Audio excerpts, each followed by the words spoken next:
Place your advance order now on Amazon for the very first volume of the new Thinking Aloud dialogue series, Is There Life After Death? Publication date is June 1st.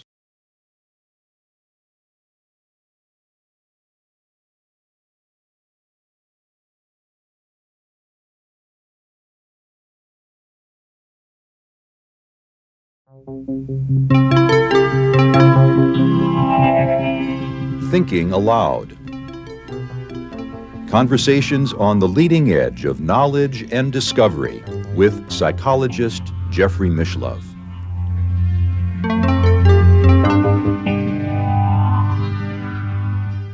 Hello and welcome. I'm Jeffrey Mishlove. Today we'll be exploring the esoteric and mystical traditions of the New World with a special focus on the colonial and the pre-colonial periods. My guest is Ronnie Pontiac, who worked as the research assistant, screener, and designated substitute lecturer for Manly P. Hall at the Philosophical Research Society in Los Angeles for 7 years. He's produced award-winning documentaries and has written articles for several esoteric magazines, including, for example, Reality Sandwich. He is author of American Metaphysical Religion, Esoteric and Mystical Traditions of the New World. He lives in Los Angeles, and now I will switch over to the internet video. Welcome, Ronnie. It's a pleasure to be with you today. Well, thank you so much for having me. It's an honor. I feel like this is a special interview because we both have a strong, even a profound connection with the Philosophical Research Society in Los Angeles. We both spent many years there, although at different time periods, so we never ran into each other at the time. But you had the privilege of working very closely with Manly P. Hall, one of the great metaphysical teachers and writers and thinkers that America has ever produced. It was a wonderful experience. At the time that I knew him, at the end of his life, he was just a magical, wonderful, tranquil, hilarious, and so kind a human being. I can really say that he civilized me and opened my soul and my heart to love of life and of knowledge. Well, since our topic today and your masterpiece, your book, is about the esoteric and mystical origins of American religion, we have to acknowledge Manly Hall's book, The Secret Destiny of America. It's become something of a cult classic. I'm pretty sure it must be, next to the Secret Teachings of All Ages, his most popular book. And I can't help but think it's very relevant to your work. This book really began when I was working for him, and in a way, it's an extension of his work in my mind. There was so much new research, and very often when I found it, I would think, wow, I wish that I had had this when I was working for him. If I could have just walked into his office and said, look at this, he would have been so excited because there's so much new research. And so I wanted to bring all that new research about the subjects that he loved and wrote about to people that might not otherwise hear about it, because it's kind of locked behind the expensive doors of academic books. Well, correct me if I'm wrong, but I'm pretty sure that Manly's thesis in The Secret Destiny of America is that esoteric traditions had been basically foretelling or prophesying or expecting that the discovery of the New World would be an opportunity to break out of some of the constraints, the mental constraints and social constraints that people in Asia and particularly in Europe had been in for centuries. Yes, there's a very fascinating stream of this kind of thought in American metaphysical religion that begins with ancient Egypt, in his case with Akhenaten.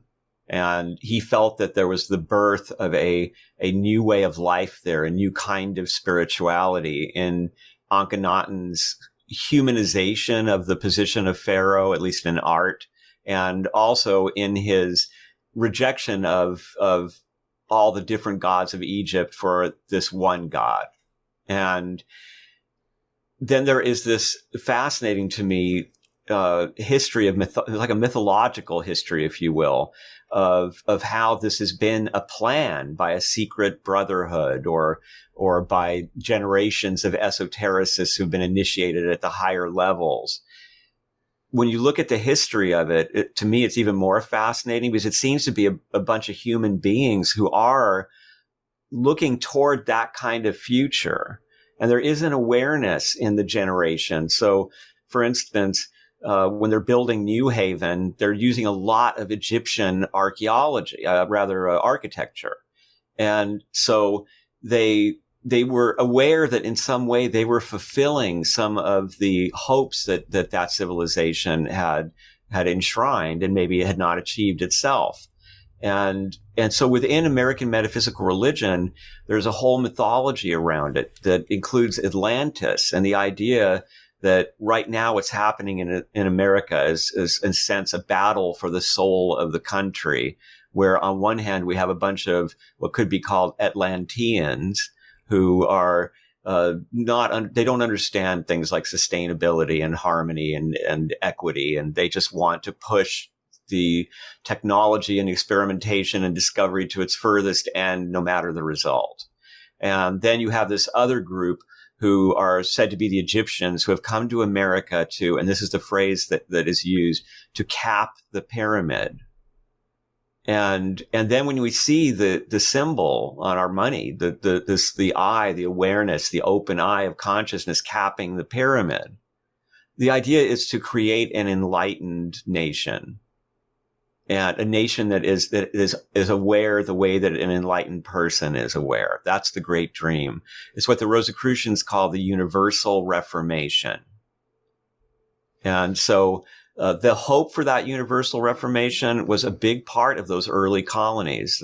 There were people who had tried to create that revolution, the Rosicrucians, in Europe, and it failed. It started the 30 Years' War, and many of them turned their attention to creating colonies in America. Well, we'll be exploring some of that history in great detail, particularly the colonial and even the pre-colonial religions of America. But I'd like to begin with something of an overview of your work, although you've just really encapsulated it very nicely. But I'm of the impression that almost every facet of American life has some aspect of mystical and esoteric culture at its origins, things you wouldn't even expect. For example, the inventions of Thomas Edison or the great theatrical performances on Broadway, I think all have esoteric roots. And I know your book is amazing because you cover, I think, about 5 centuries or more of American history. How does it look to you? It was shocking. To me, the research in the last 10, 20 years has revealed a completely alternate history of America, a third rail, if you will, that has been left out deliberately because, for one thing, generations of historians, especially in the area of religious studies, were directed to study the great institutions that shaped civilization, the acceptable religions. And as late as the mid-century, 20th century, there were professors who, if they studied Pentecostals, were considered radical. And all the esoteric streams were an embarrassment. They were superstitions. They didn't influence anything significant. Well, the new research reveals that actually, to begin with, America was never as devoted to Christianity or as pure in its Christianity as we've been taught. That from the very earliest days, going back to the trappers, there were alchemists and Kabbalists and all sorts of esotericists running around here who were attracted by this wild new place. And they were very apt to be sharing their different traditions and creating hybrid traditions together, reinventing things. And so this country actually became a magnet for esoterically inclined people, such as the German pietists, who were radical even for the German Protestants because of their Rosicrucian and Paracelsus influenced beliefs. And so they came and they settled in Pennsylvania and created the amazing community of Ephrata. And so we also get the desire to exploit America, but with the idea that it's not going to be subject to the Pope or to the Holy Roman Empire. And that was a big deal because for centuries in Europe, they had the greatest surveillance state of all time, the confessional. And the Pope had an iron grip on most of what happened throughout Europe, and his iron was the Holy Roman Empire. And the Holy Roman Empire had become a Habsburg inheritance, which it wasn't supposed to be. And so this is why there was the 30 Years' War, was this attempt to free Europe from this and allow Protestantism to continue, because the church, led by the relatively new order then, the Jesuits, was trying to roll back Protestantism and regain its control. But in America, you had a whole new game. And so as a result, the entire history is just saturated with people coming over from other places, also Asia and Africa, brought here by force to be enslaved, but bringing with them these amazing traditions. And so we see, for instance, in something as simple as the American obsession with the idea of cool. Like generations of us, since that phrase became known, have been obsessed with how can I be cool and what is cool now? But that is a Yoruba concept. It was brought here from Africa, and it's so similar there. I believe it's called Ashe, and it's the idea that a person who stays calm and who has their wits about them in a highly stressful situation is cool. A beautiful carnelian bead that was just carved brilliantly, that's cool.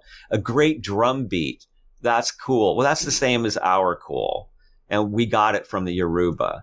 So our culture indeed, and our politics and Christianity itself, I argue in the book, has been deeply influenced by metaphysical beliefs. The most brilliant scholar, Catherine Albanese, who's really behind this field of American metaphysical religion as the scholar who established it. She has a new book out about the pursuit of happiness and how it has transformed religion in America. And so you can see that Christianity in its origins is a religion that's teaching that rich people can't get into heaven, and that suffering is what this place is about. And we must all live communally and share and never fight, never make war. And instead, this entirely other thing grew up around the Christian mythos. So in America, this process of reinventing religion and history was like in a giant alchemical laboratory. And it's still going on. Obviously, the very fact that you and I are having this conversation now and that thousands of people will be listening is an indication, a serious indication that something is going on here. Definitely. I think it's actually having another renaissance. And there's periodic renaissances where it comes out into the light in a big way. It's been happening ever since the early days. And some of these big renaissances influence each other. To give one quick example, in the 19th century in America, you had three things happen: spiritualism, the New England Transcendentalists, and a huge Platonist revival, where there were Plato clubs in the Midwest. And Yale was publishing new translations that would be covered in popular magazines. It was big news when it was Plato's birthday. And these were all Christian people, but they felt that Plato was a precursor to their Christian beliefs, and they wanted to be understanding of what kind of wisdom was there. And that they all influence each other so deeply that some scholars argue that you can't go into spiritualism without finding Plato everywhere. Well, what you're pointing to from my perspective is something of a paradox, because there are those who regard Plato as a pure mystic, someone who is pointing to the importance of recognizing the one and the one within ourselves. And then there are others who say that the decline of Western civilization began with Plato because he was a rationalist. And prior to Plato, the pre-Socratic philosophers were all much more mystical authentically than he was, that he was a turn away from mysticism. And I see that tension in almost every facet of American mysticism and American life, really. Well, it's a divide that has afflicted civilization for a long time. And I think of it as being connected to the need for certainty. And we human beings will accept certainty as faith or by reason, but we want certainty. And we're willing to sacrifice the other one if we can get certainty. So we will have faith without reason, and we'll have reason without faith. It's I feel that what we really need to develop, just as a side note, is tolerance for paradox and being okay with not knowing. After all, Socrates, he said the only thing that he knew was that he didn't know. And so if we could be more comfortable with that, I think that a lot of the division that you're describing would be ameliorated. But there's definitely, the division really goes back to the earliest days of the colonies, where you have this fellow Tom Morton, who has been nicknamed the Pagan Pilgrim. And you have the Pilgrims, the first generation of them, the ones that Disney sort of turned into our American saints. And the story of Tom Morton has been all but ignored. There's hardly any writing about him. But he was an alternate American founding father almost, and gives a different kind of America. So this was a man who grew up at the time. As a boy, for instance, he was frightened about the Spanish Armada on its way to England.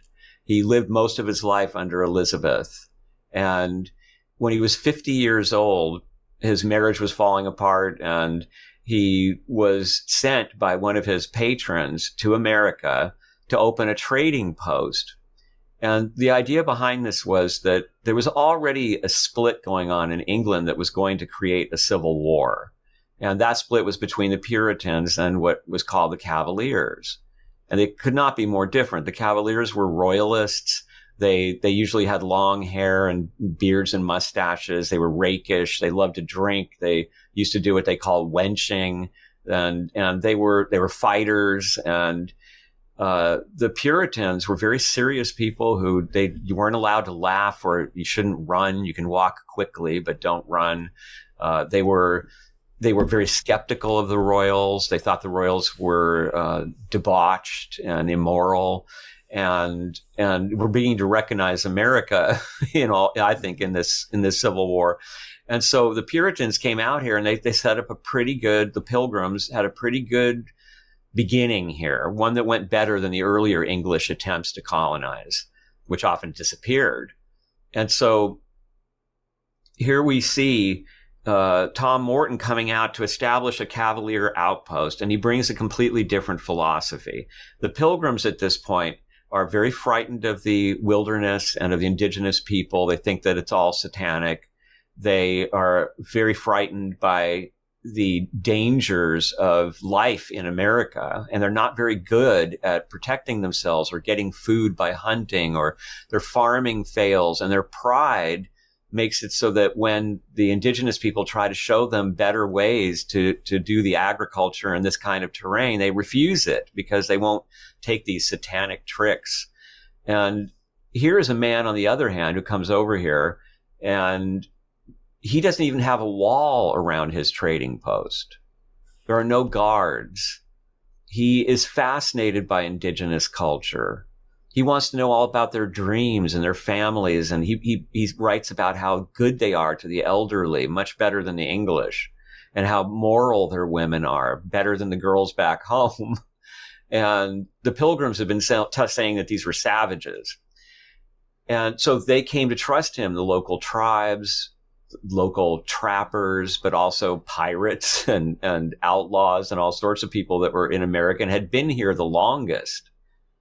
What was the year of his trading post when he arrived? What year was that? We're talking about the same period that we see the Pilgrims almost fail, which is I can't tell you the exact year. Well, I imagine if it's in the Elizabethan era, 1500, 1600, somewhere in there. It's the early 1600s. So now he has established this place on a mound. It's this beautiful green rolling little hill over the Atlantic. And he calls it Marymount. And this is typical of him. It is a mountain dedicated to Mary, but it's also a merry mount, as in, wenching. and it's also a pun on a Latin word for the male genitalia.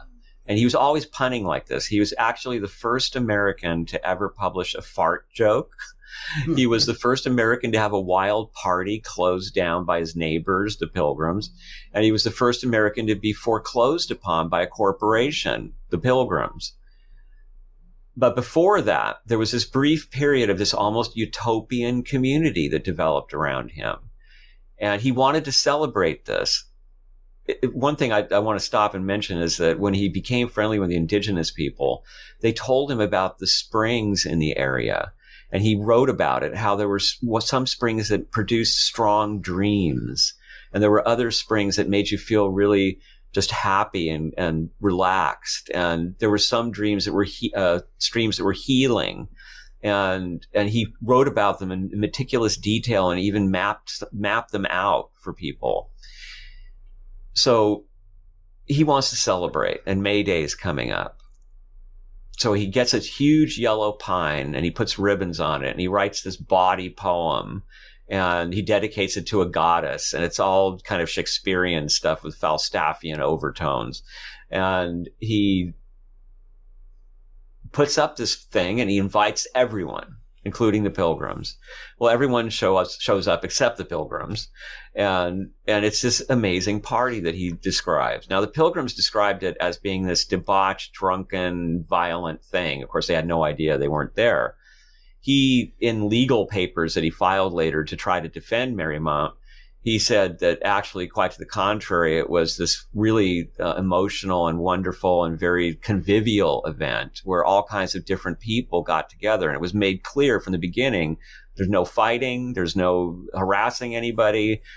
We're all going to be nice to each other. We're celebrating May Day. And they all so much celebrated this unity that they experienced that there's kind of a glow came up around it of a community. Well, this really bothered the Pilgrims, and they could see that they were in danger of being put out of business. And they were also angry because he was selling guns to a particular tribe that was suffering because they had had decimation due to the diseases that the European colonists brought over, and bigger tribes were encroaching on their land, a theme that will reoccur.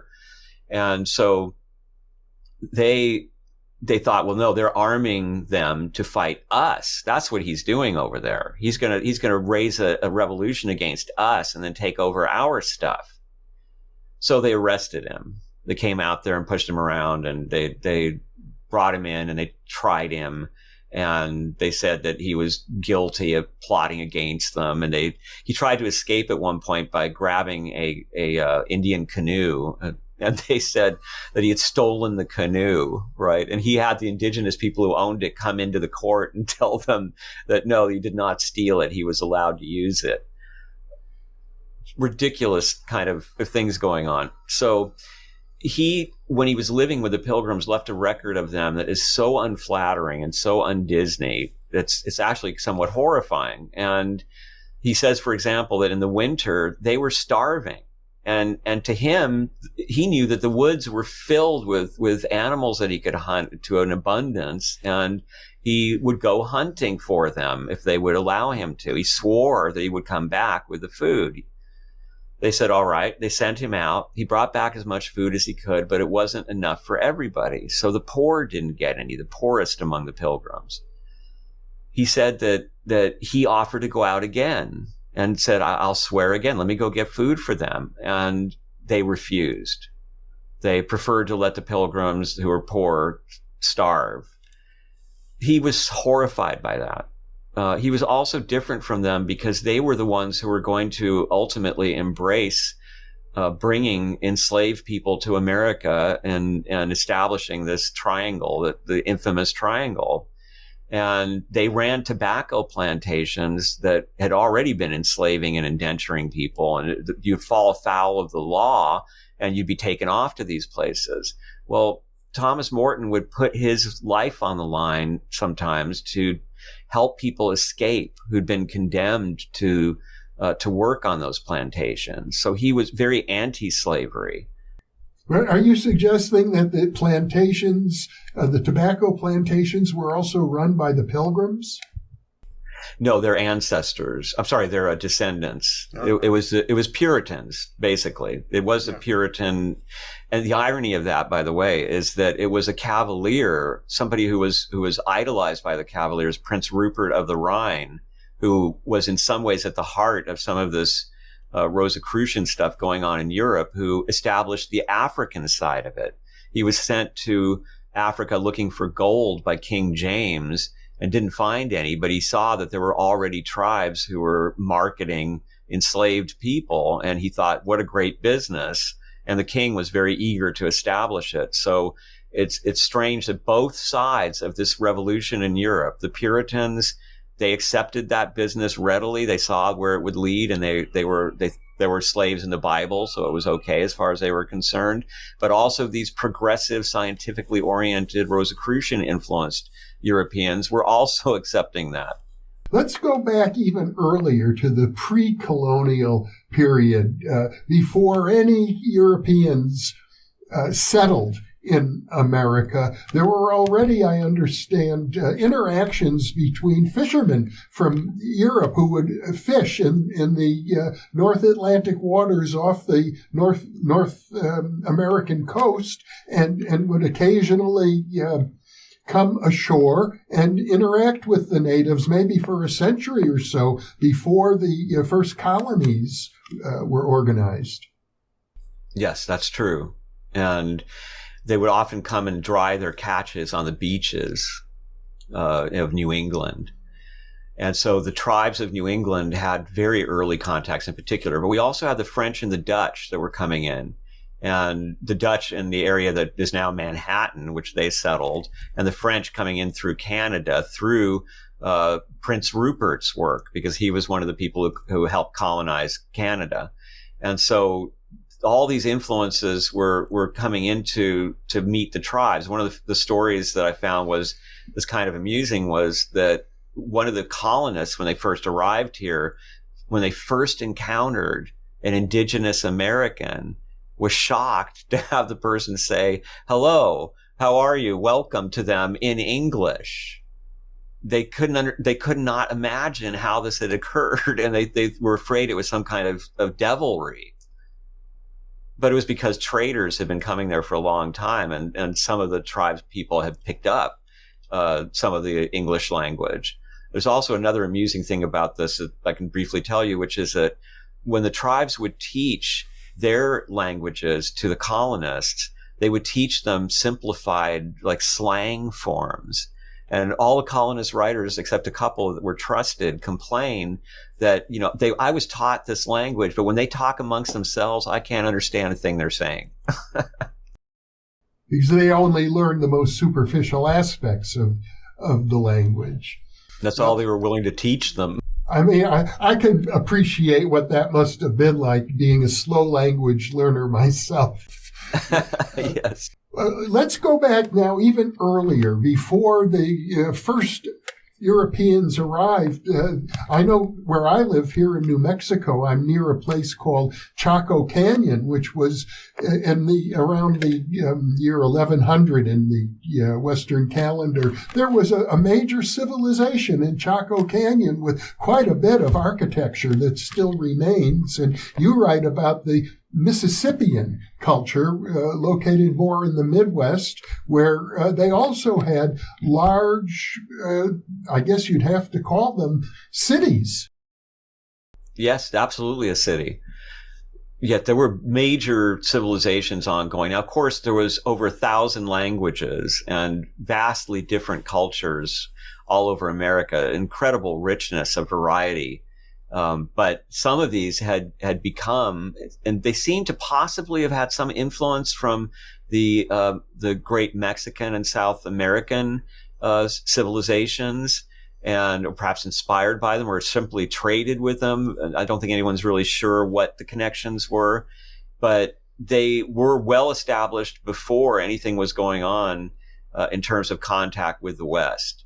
And some of them were so sophisticated that you could get, for instance, seashells from New England all the way in New Mexico. And the trade was really something quite analogous to something like the Silk Road. And in the early days, the strangest thing was when the very first contact, aside from the traders and pirates and such, was the Spanish, who came in to declare that they owned all this and basically marched through America spreading disease, making declarations in Spanish to indigenous people that they were now subjects of the King of Spain. Amazing hubris. And there's a story that I tell in there about how one of the leaders of the expedition, they was mistaken for a god because of his armor that would shine in the sun, but then he got dysentery and he died. And rather than let people know that he'd been human, they like carefully buried him secretly. And it was such a strange scenario, almost surreal, I would say, as the Spanish did this. And they didn't really accomplish anything except confuse and kill and injure so many indigenous people because of these diseases that they had, because Europe had been in the midst of collected all the diseases from Asia and Africa and Europe, but America had been this kind of island where many of these had never come. And so simple things like the flu, when it swept through America the first time, wiped out whole tribes. I think it's fair to say that due to contact with Europeans, millions of indigenous people died of disease or were otherwise killed because there was a almost constant conflict between the Europeans and the indigenous people, even though there were pockets of good relationships.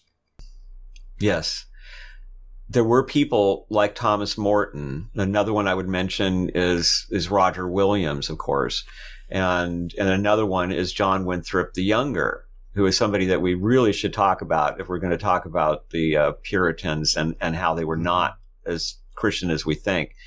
There was a book published in 1979 by a guy named John Butler, and he was writing about 1650 and what was really going on with Christianity and the congregations in New England. And what he found was that only 1/3 of adults ever belonged to a church, and that it was even lower in the middle and southern colonies. And we have, like in 1687, there's a New York governor who said that he couldn't get people into the churches and was complaining about how they were empty. So John Winthrop the Younger's father was the founding governor of Massachusetts Bay Colony, sort of the ultimate Puritan in a way. He was friends with Cotton Mather, another ultimate Puritan. When he was young, growing up in England, John Winthrop the Younger was influenced around the age of 18 by the Rosicrucian pamphlets and the message of universal reformation. So much so that he and his friend Edward House went to Europe looking for Rosicrucians. And then he took it even further. Without House, he tried to reproduce CRC's journey in the manifestos. He actually tried to get to Constantinople and was hoping to meet the kind of Arabian masters that CRC had met who had enlightened him. CRC is Christian Rosenkreutz? Correct, exactly. The supposed founder of the Rosicrucian movement. Something of a mythical figure. Yes, very much so. And so there were many people who had done this, who had the means to do so, who were inspired. But what he did was unique because he decided that although he hadn't met any Rosicrucians, what he could do is he could live his life according to Rosicrucian principles. He decided that what the Rosicrucians were saying in these books really made sense to him, and that's how he would dedicate himself. So he would be a scientific man. He would try to use science to improve life for people. He would be an alchemist, and he would try to find medicine for people. He would give them medicine for free, if at all possible. And he would protect the weak, all of these Rosicrucian ideals. And he did do all of these things. And so when he comes over, now we get a really vivid picture of how un-Puritan some Puritans were. So now the son of the governor, or the first governor of Massachusetts Bay Colony, is coming out to see Dad. He's going to move to America now. And he's got crates full of alchemical equipment. And he's got crates full of the library, a good chunk of the library of John Dee, the astrologer of Queen Elizabeth, who was an expert on occult matters. And his manuscripts were in there. And he marked these crates with John Dee's famous symbol, the Monas Hieroglyphica, which was sort of the ultimate occult symbol at that time. When he arrives, he's met with cannon and huge crowd greets him. I mean, for that time and place. And there isn't no one records any problem with the fact that he has the equivalent of pentagrams all over his luggage. He sets up his alchemical lab in his father's home and gets to work. And his dad thinks it's fascinating. Well, eventually he does get his Rosicrucian ideals start to rub Boston the wrong way. And so he decides he's got to get away from Dad, and he's going to open up a new colony. And that's the beginning of Connecticut. And he's the first governor of Connecticut colony. In Connecticut, all sorts of interesting things happen. One, there's a hill that's still shown there, where he is said to have gone up to create gold whenever he needed it. And he was said to come back with a sack full of gold rings that were all of this beautiful purity. He created medicines that were very effective according to eyewitness testimony of the time. In fact, they say that he was the doctor for half of Connecticut. And the way he did it was he taught a small group of women, nurses, how to diagnose the predominant illnesses of the area. And then he color-coded packets of his alchemical medicines to be given to each according to their illness. And people were very beholden to him, and people were sent from Europe to be taken care of him by his alchemical medicines. And he started 3 iron foundries, one of which is still standing. He protected a tribe that had been decimated and who the Mohicans were abusing terribly, and who also Boston had abused by taking away their names and their property rights and supporting the Mohicans, who were almost enslaving them. And he, at great risk to his own self and to all these projects that he was doing, he protected this tribe, befriended them, and negotiated and manipulated until he got back their freedom, their property, and their names. So most of this isn't written about when you read about him. You don't know that this guy was deeply into esotericism. And the ultimate cherry on top is that when he passes, he's eulogized by Cotton Mather. And Cotton Mather calls him Hermes Christianus. This is like saying the pagan I mean, the Christian pagan is essentially what that means. Is whether it's Hermes, the thrice great, the father of the entire Hermetic esoteric philosophy, or it's Hermes, the Greek god, it's pagan. And here, this great compliment to a dear friend is Hermes Christianus. That shows a very different feeling about esoteric wisdom that was present among some of the Puritans. Well, Cotton Mather, if I recall my own history, was also involved, was he not, in the persecution of supposed witches? He was. He wrote a book that was greatly influential in causing the witch panic. And to his credit, we can say that when he saw what happened, he pulled back. And he actually tried to settle things down. And he set an example when there was a witch accusation the next time. He took the woman into his home and treated her as part of the family to help her to reform her life and become a true Christian. And he suggested that that was the right way to do it, not to have these trials. But in the beginning, he did support the trials. And even worse, he supported the idea of invisible evidence. That people could just say that they had seen these hallucinations and that was good enough.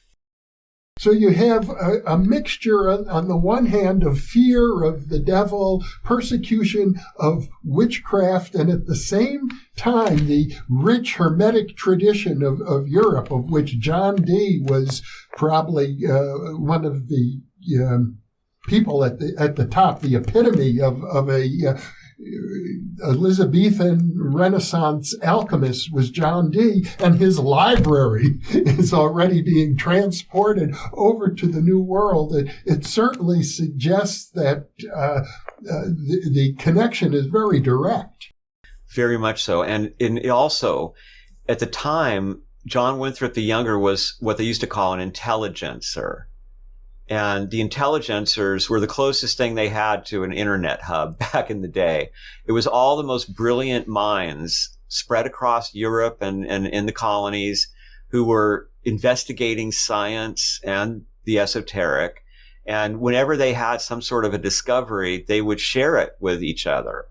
And there was a great influence, a movement forward in culture because of the information and the way that they inspired each other. And one of the attempts that John Winthrop the Younger made, was to bring over what he would call the College of Light. This was based on ideas of Comenius. Comenius was someone who'd been influenced by the Rosicrucians. He was there. He saw the debacle that occurred in the beginning of the 30 Years' War. But he wrote this, he had like a utopian concept of how the world should be based on the idea of universal reformation. And his ideas about education are still in our schools, part of what we consider the structure of how it's done. But he was much more radical. He wanted, for example, every person in the world to be taught a common language. That included women and indigenous people, and so that we could all communicate at last. He wanted the creation of an alphabet that would allow us to all read and write each other's languages. He was somebody who had this idea of the College of Light, which was gather the greatest minds from everywhere, bring them to one place, and let them all work together for the betterment of the world. And so this was an idea that John Winthrop the Younger held close to his heart. And he tried to convince his many friends, including House, to come to America. The unfortunate thing was, as you mentioned, war would break out. And suddenly there were burning cabins. And back home in England, contemplating coming out to America to start a College of Light somewhere where that could happen just didn't go over. So he was never able to do it. And yet, in a sense, America is that College of Light. It is a place where generation after generation of esotericists have come and reinvented themselves and created hybrids. And so ultimately the dream was fulfilled in some sense. Now, I think it's important to understand what was happening in America by looking at what was happening in Europe at the time. The Rosicrucians that you've referred to several times seem to be, and correct me if I'm wrong, a movement to kind of create a new enlightenment based on science, and one that also had political overtones relating to the overthrow of monarchies and the authoritarian governments that ruled Europe at the time. And I gather that the Royal Society was very much, I don't want to say infiltrated by Rosicrucians. It was actually founded by people associated with the Rosicrucian movement. Well, John Winthrop the Younger was one of the first members of the Royal Society. And I would say that, well, let's talk about the Rosicrucians for a moment, in case there's people who don't know. So what happened was there were people like Comenius and like Giordano Bruno who were bringing ideas to the word studion, Paracelsus, Jacob Boehme, and these were these revolutionary new visions of how society could be, and usually utopian in some sense. This was a very dangerous thing to do. Giordano Bruno wound up being killed by the church for his beliefs. Burned at the stake. Yes. And so but these ideas had begun to circulate, and I compare it to something like in American culture, it's like when the writing by the Beats began to circulate amongst a few people, and people recognized themselves in it. They recognized that this was something different, and it even extended the ideas that they themselves were feeling. Well, that became galvanized by some cosmic events, comets. A series of dramatic comets occurred, and were all interpreted by astrologers as the sign of something major about to happen. And the Protestants thought it was the collapse of the Pope. That's what they were hoping for. And there was a generation of professors at the colleges who were reading this stuff and turning these kids onto it, their students, who are these teenagers like Johann Valentin André. And André had already, as a kid, written satires and utopias. So he was all set up for this information. Their hopes were clustered around a Holy Roman Emperor named Rudolph. And Rudolph was really an occult emperor. He's a fascinating character. I have a book that's going to be coming out next year that's about all of this. And Rudolph was a great art collector, and he didn't really care much for the Catholic Church. He was super interested in the esoteric and would meet with Kabbalistic rabbis, and that was his passion, and art and women, basically. And they thought that maybe that they could turn him into, instead of a passive, sort of closeted Platonic king, that maybe he could come out of the closet about his esotericism. And we could have an emperor who would stand up against the Pope and who would encourage Protestant esoteric Europe to use science and this new freedom of religion to change the world. Well, Rudolph didn't have any interest in that kind of radical stuff. He had enough trouble keeping his throne from his greedy, scheming relatives who ultimately took it from him because they were more devout Catholics and the Pope preferred to have them there. Well, when that happened, Bohemia was in the middle of it. And the new emperor became the king of Bohemia automatically. And he was a Catholic, and he reversed all of Rudolph's tolerance. Bohemia had been a place filled with alchemists, astrologers, scientists. Kepler was there, Tycho Brahe. I mean, everybody that was doing scientific experimentation and had come to this court. Jewish people were not persecuted. Catholics lived beside Protestants. No more. The Catholics came in and they started to take away rights, and they started to impose all sorts of restrictions, and ultimately attempting to impose confession again. The Bohemians didn't want anything up to do with this, so they actually literally threw the imperial officials out a second-story window into a garbage heap, and they invited the Elector Palatine, Frederick, to become their king. And Frederick had just married Princess Elizabeth, the daughter of King James. Frederick had already been surrounded by people with Rosicrucian and astrology type of interests. Elizabeth grew up in a court where everybody was into that. Her brother, who had died prematurely, was deeply involved in all sorts of esoteric interests. So now there was this feeling of, okay, this is even better. We've got this young couple. He's the ultimate prince of Germany. She's the great princess of England. And together, think of the army that could be put together to withstand the Habsburgs. So they offered him the throne, and he took it, which he really should not have. And as soon as he did, he became a traitor to both the church and the Holy Roman Empire. And he had armies, and they tried to battle, but they were hopelessly and almost immediately defeated at the Battle of White Mountain, just a tragedy. And this, basically the 30 Years' War started. Yeah. So what happened to all these people who had pinned their hopes? When Frederick was married, when Frederick accepted the throne, they were all around. They were writing pamphlets. They were coming up with Rosicrucian ideas about how to recreate society and what a city should look like, and just reimagining everything. Now, in my belief, the Rosicrucian manifestos were partly satirical. They were certainly political. They certainly had deep esotericism.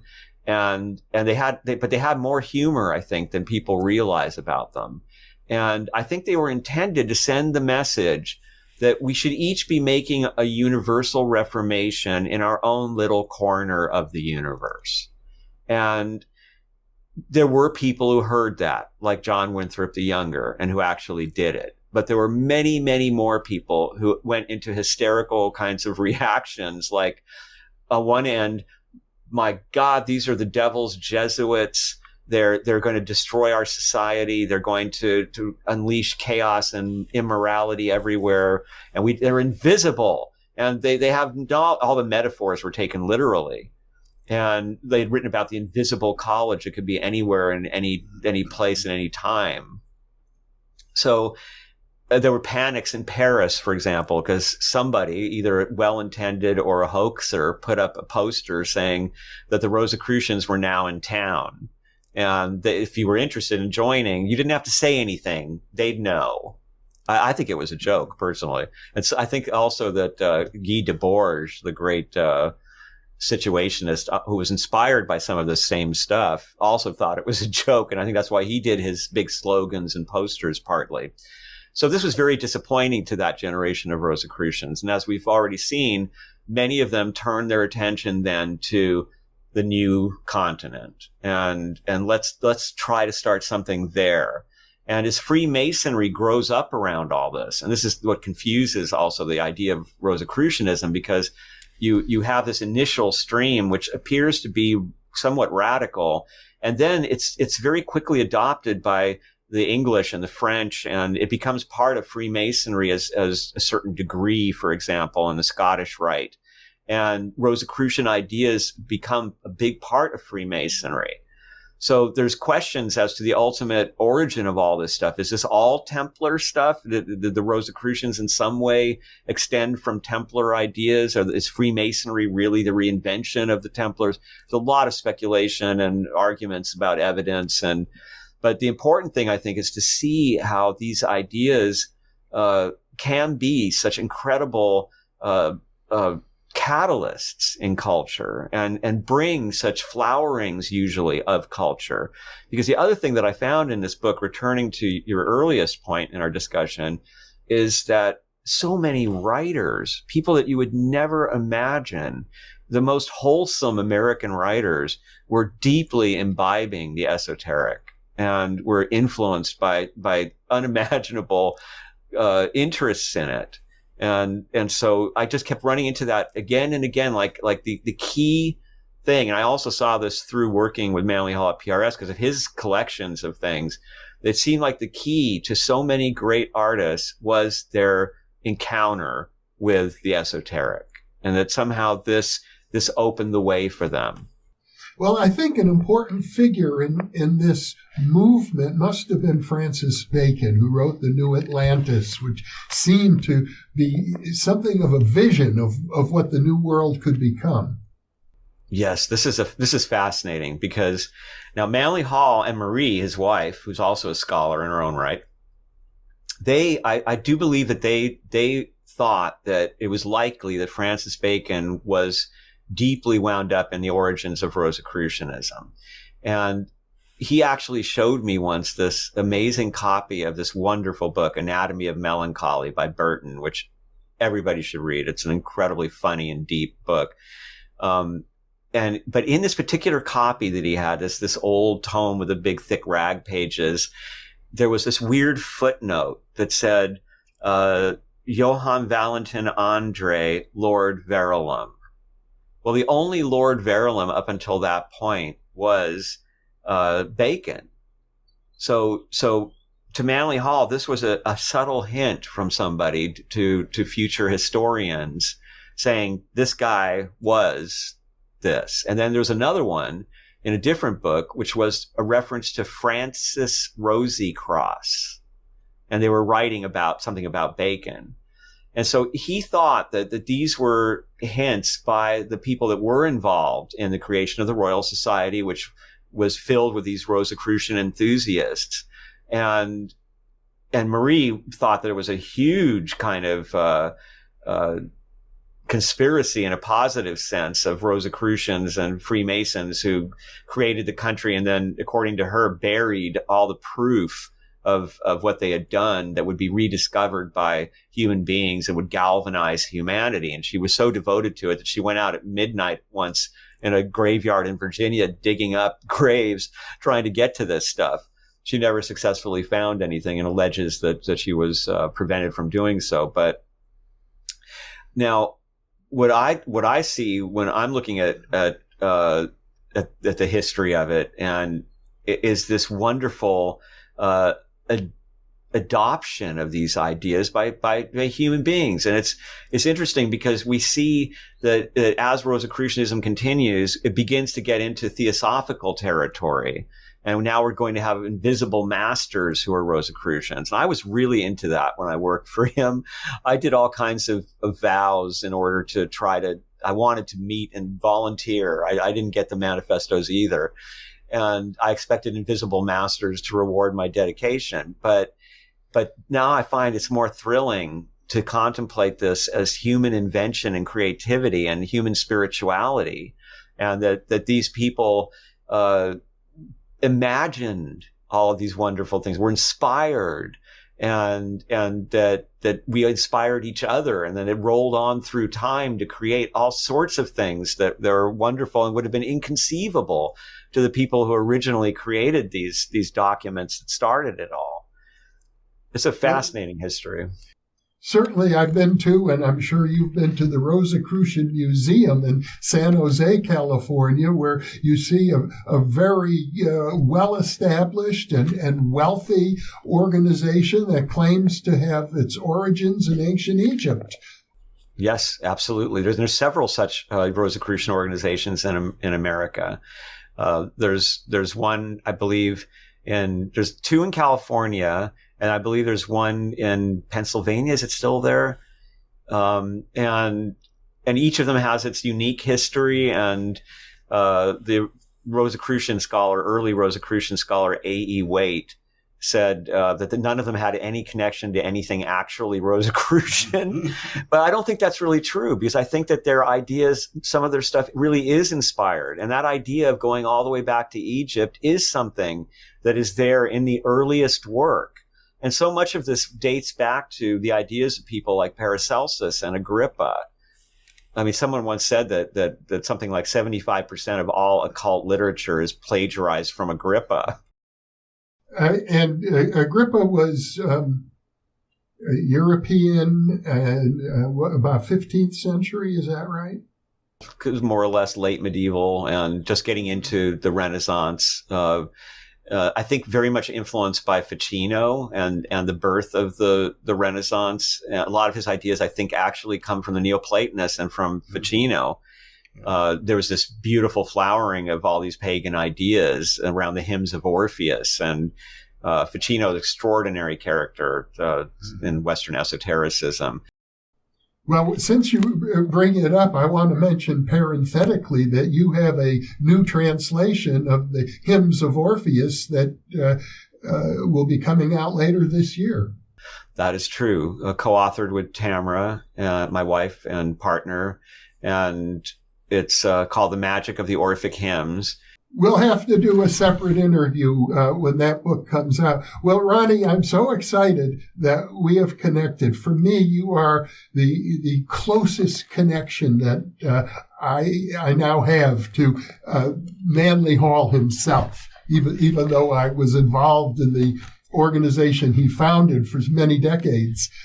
So I'm delighted that we've connected. But before we conclude our discussion today, I think we need to go back to Roger Williams. We haven't really touched on him, and the founder of the state of Rhode Island, a man who wrote was it a dictionary of Native American languages, who really understood the Native American cultures probably better than anyone. He's kind of like John Winthrop the Younger, amplified in some sense.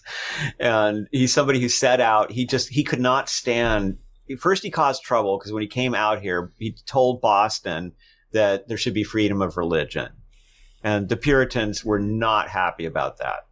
So they started to suspect him, and he was restricted in what he was allowed to do. And he just felt like, you guys have it all wrong.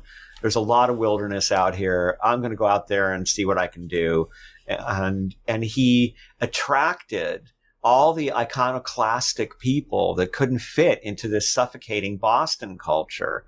So in a sense, he was the one who continued the tradition of Tom Morton. He's the one who opened, instead of just one small hill and a trading post, but a whole territory would now be welcoming to other religions, to indigenous people, and he was very interested in understanding indigenous people from their own point of view. And he wrote very honestly about how, in many ways, he thought they were superior and that they had things that we could learn from. Now, he did also think that they were still under the influence of Satan. He reports that shamans could do really amazing things, like change weather or cause a dead branch to suddenly, right before your eyes, sprout a leaf, or cause ice to congeal on a hot day. And he records these things respectfully and says, yes, they have some kind of power, but it's of the devil. So he still had that going on. He was still a product of his time and place.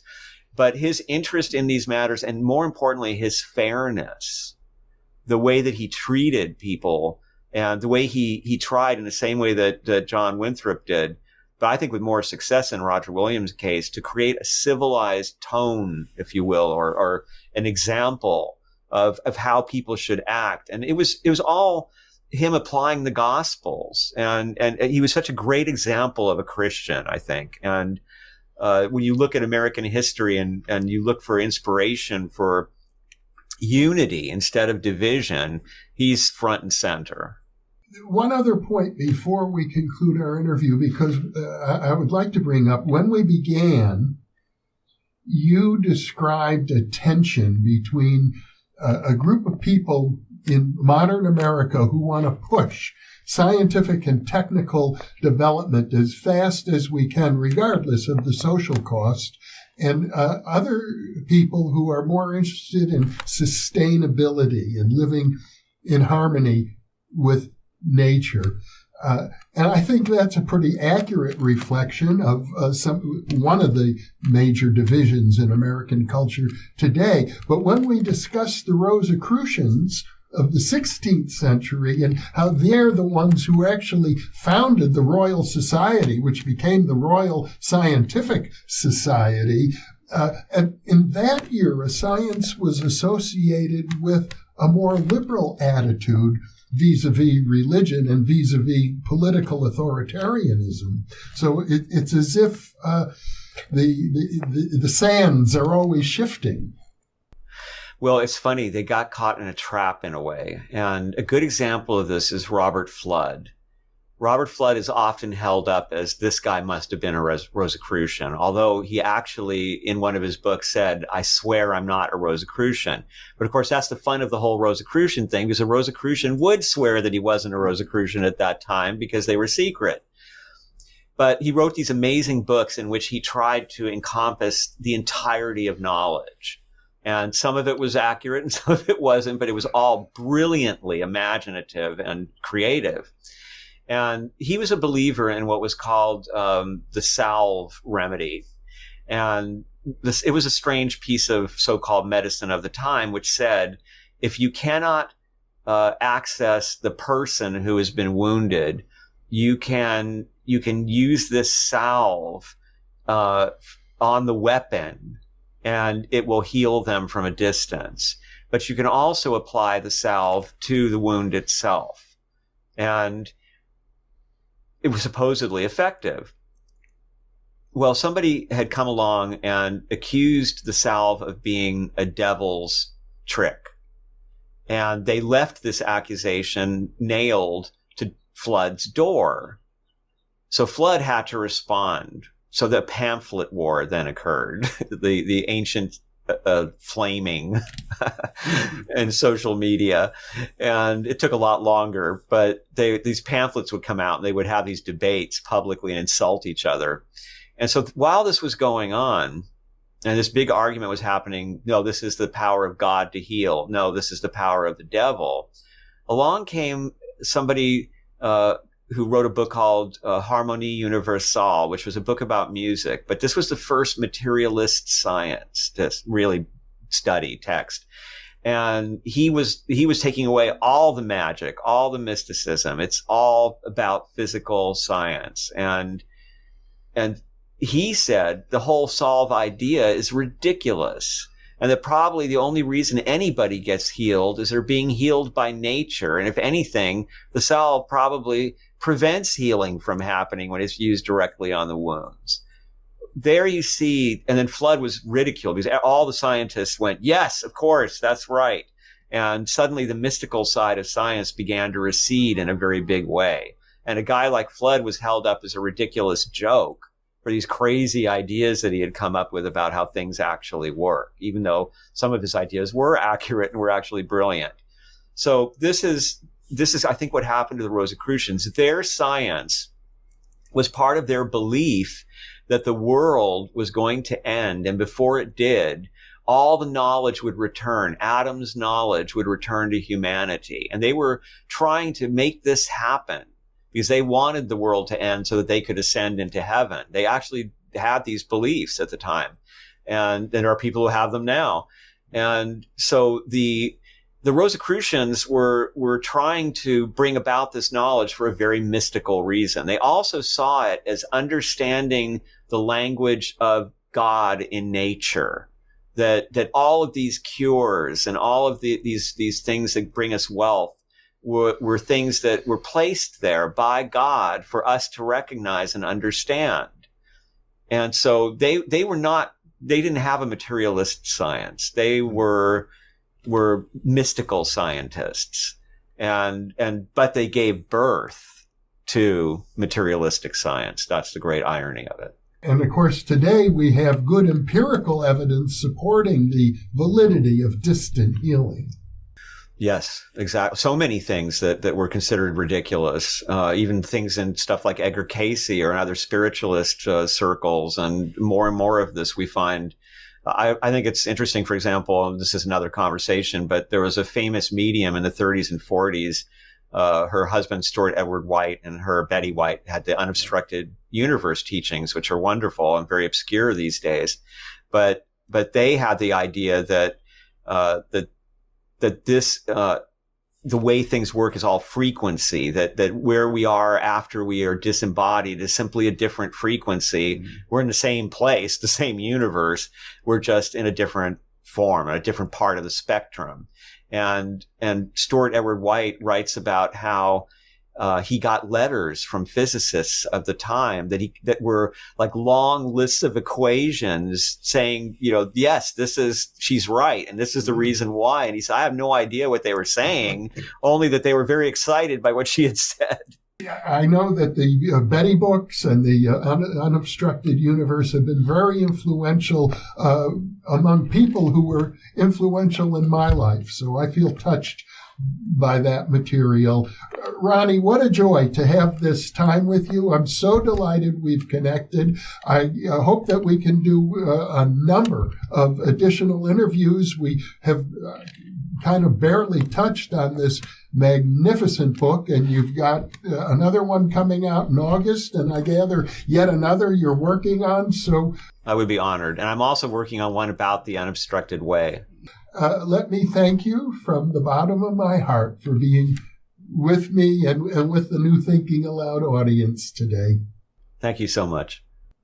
And for those of you watching or listening, thank you for being with us, because you're the reason we're here.